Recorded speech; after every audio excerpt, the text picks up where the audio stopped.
Good morning, ladies and gentlemen. Welcome back to the show, the RR Show, the best show on the internet. Today, I am taking you on a journey into r/LetsNotMeet. So grab your tea, your popcorn, and a clean pair of pants as we jump in with our first story from Katrina DeVort.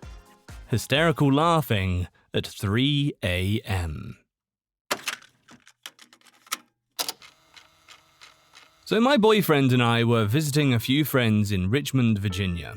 We went with another couple and decided to get an Airbnb. The other couples that we went with picked out the Airbnb, but they hadn't really been to RVA before. So the place they picked was about 15 to 20 minutes outside of the city centre. Bit of a pain in the ass, but not a big deal. The neighbourhood was nice, the house was okay. When we got into the house, it seemed really... I can't describe it. It was nice enough. We were only staying for a weekend, and the owner left us some banana bread. But there was just this odd vibe to it. A bit of a creepy vibe. For example, when I put out stuff in our bedroom, I opened up the closet and there was nothing in it but a chair. Not like a fold-up chair, but like a small child's chair facing the bed from the closet. No hangers, no other linens, no towels, just this small chair in an empty closet. I know that reading it doesn't sound creepy, but I promise you, it was weird. I brushed it off and we decided to settle in, and then go meet up with some of our friends in the city. Day turned into night, and we all had a bit to drink and decided to call it an evening at around 1:30 a.m. The four of us head back to the house and went to bed. Usually when I drink, there is nothing in the world that will wake me up.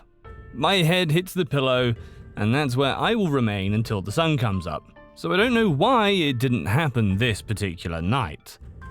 Maybe it was the feel of the house, but I woke up at around 3 a.m. to a quiet giggle, like a grown man giggle. I thought maybe my boyfriend was just giggling in his sleep. But when the giggle started getting louder, and it sounded like it was coming from outside our window, the window is located behind the bed and above our heads, so I quietly snuck up to see if I could see anything. Nothing. There was no one out there. But it went quiet. The giggling had stopped. So I was about to just go back to sleep. But then it started back up again. This time I knew it wasn't my boyfriend, and I knew it wasn't the other couple. The giggling grew louder and louder until it was just full-blown hysterical laughter, right outside our window, at 3 a.m. I felt my boyfriend's hand clench mine. I didn't even know he was awake. I asked him, "Did you bring your gun?" "No, but I have my knife." He asked if I saw anything out there, and I said no.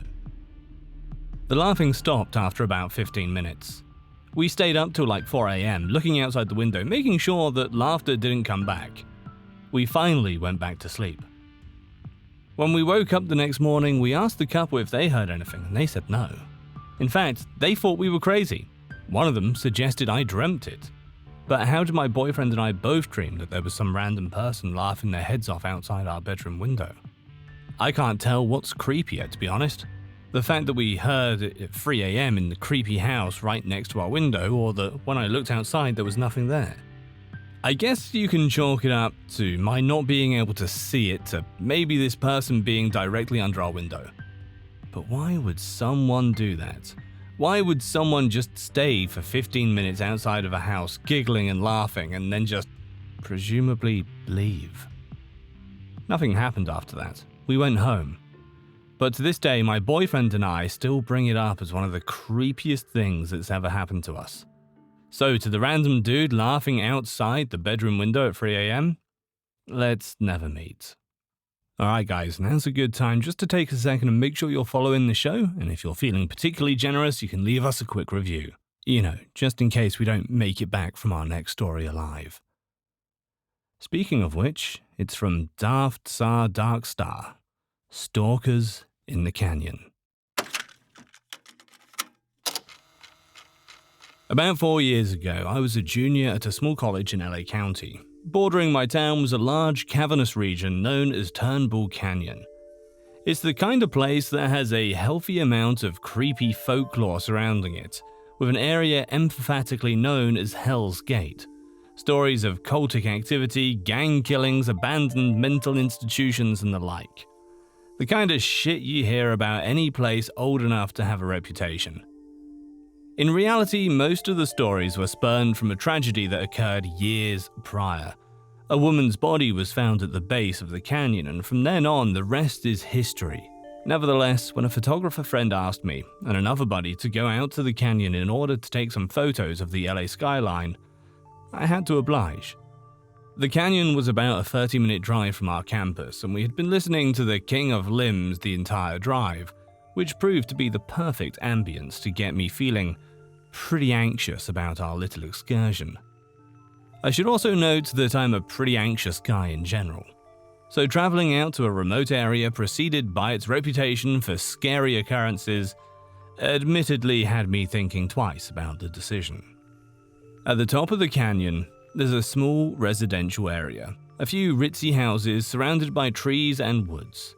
In order to venture into the canyon itself, you have to follow a main trail with several smaller arteries that split off in other directions, that ultimately culminate, after a couple of miles or so, at the base of a steep hill adorned with an old water tower overlooking the city. Anyhow, we parked our car at the top of the canyon road, divvied up the camera gear, and made our way to the trailhead around 1 a.m. by this point. After walking the trail for about 5 minutes, Dave, the photographer, decided it was time to set up his first shot while Jeff, our other friend, and I kept watch. Eventually he got the shot he needed, and we continued walking for another 5 or so minutes before Dave decided to set up his next shot. At this point, the trailhead had disappeared behind us completely, and we were a little less than a quarter of the way to the water tower. While setting up the tripod, we noticed the faint glow of headlights off in the distance, which was strange because the trail isn't meant for cars, nor is it big enough for them to pass through. If I recall, it's only about 5 feet wide with shrubbery on both sides. This was clearly a bit of a red flag for us, as we were the only people out there. So we immediately packed up our things and ducked off into the brush, waiting for the car to pass on. Eventually, an old pickup truck idled to a stop about 50 yards from where we were hiding. The truck itself was old and rickety, sitting on a lifted chassis, the bed of which was missing entirely. Growing up in the country, I knew it as the type of truck typically owned by backward folk who lived in the boonies and preferred to be left on their own. We watched in agonizing anticipation as the truck just idled in place for several minutes before flooring it down one of the other trails, the roar of the engine echoing through the canyon. Clearly, we were spooked at this point, the three of us speculating as to our next step. Jeff and I were reluctant to continue, while Dave assured us that it was probably nothing. Perhaps just a guy off-roading, as he put it. So with great reluctance, Jeff and I trudged on behind Dave towards the water tower to get his final shot. Nevertheless, I couldn't shake the feeling that something was off about the truck. I mean, I knew plenty of people in high school who would go off-roading for fun in the woods, but never on a finicky canyon trail barely wide enough to hike on, let alone drive. It just didn't sit right with me. After walking without interference for about an hour, we finally made it to the water tower, climbed the hill to the top, and took in the view of the city. Dave, once again, started setting up his equipment while Jeff and I stood on both sides of the water tower, keeping watch just in case the truck came back. Nothing. At this point, it's around 3 a.m. Dave decides that he's got all the shots he needs, so we pack up our equipment and commit to heading back before it gets too late, seeing as how all of us have classes in just a few hours. Just as we're preparing to descend the hill, the truck comes roaring out of the canyon below us back onto the trail, at which point the driver attempts to climb the hill, revving the engine loudly. Scared shitless, the three of us slid off the side of the hill into the bush, clinging to plants and rocks. As the truck finally made it atop the hill, slowly driving around the water tower, we could see the glow of the headlights each time it circled above us. After waiting for nearly 10 minutes, while also trying not to make any noise, the truck eventually descended the hill, stopping in the middle of the trail not more than 1,000 yards away. We watched as a scruffy man mid-50s stepped out of the idling truck and into the glow of its headlights, moseying around while looking at the ground. He then knelt down, looking at something in the dirt, surveying the area intently. As he did so, it became increasingly apparent that he was tracking something. Our footprints. This next part still chills me to the bone. As my friends and I huddled together watching in complete terror, another man wearing a long dark parka emerged from the bush, right where we had been hiking, joining the man by his side.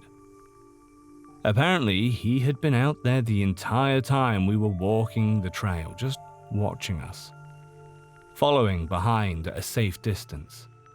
The two of them talked for a long time, but we couldn't hear a word. They continued scanning the area, looking at our footprints, but eventually got in the truck and drove off down one of the forks in the trail.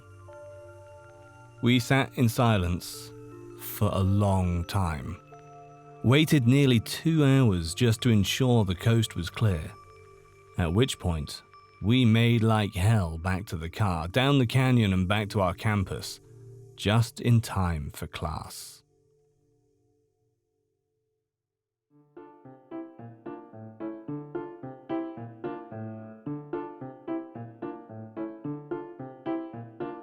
Well guys, I hope you enjoyed that one. Don't forget to follow the show and leave us a review if you've got a second. It would be a massive help to us and very much appreciated. And until next time guys, don't do anything too spooky. Peace out. Take care.